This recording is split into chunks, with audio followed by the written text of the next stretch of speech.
Всем привет! С вами адвокат Таир Насханов. Я специализируюсь на защите бизнеса. Сегодня я расскажу про то, как и с чего начинать, если в отношении вас начато досудебное расследование. Ставьте лайки и подписывайтесь на мой YouTube канал.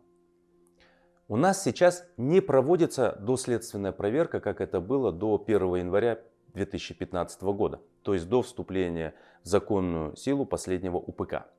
Теперь о начале досудебного расследования люди узнают, когда уже вовсю проводятся обыски, выемки документов, закрываются счета, допрашивают контрагентов.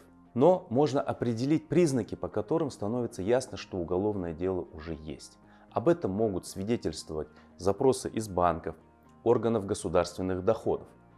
Как только предприниматель почувствовал это, ему надо провести самому аудит своей компании, который включает в себя проверку бухгалтерии.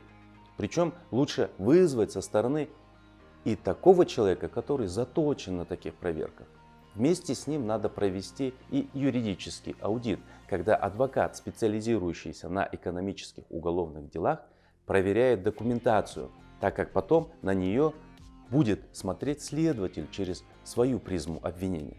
Лучше предпринимателю на чистоту рассказать все своему адвокату, чтобы тому легче было разобраться на месте, как можно быстрее и оказать в этой связи более эффективную юридическую помощь.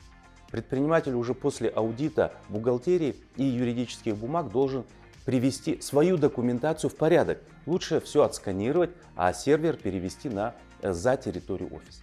Следующий шаг – это работа с коллективом. Здесь адвокат должен опять-таки работать со своим клиентом, то есть собственником или директором компании, делегируя ему общение с персоналом. Почему это важно?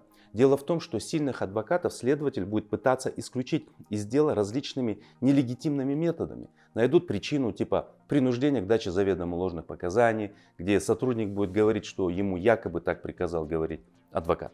Если предприниматель будет соблюдать эти 3 совета в будущем, то можно избежать множества проблем. Итак, на этом я завершаю тему о мерах, если в отношении вас начато досудебное расследование. С вами был адвокат Таир Насханов, и я специализируюсь на защите бизнеса. Если есть вопросы по теме ролика или защиты бизнеса, пишите в комментариях, постараюсь ответить. Ставьте лайки и подписывайтесь на мой YouTube канал.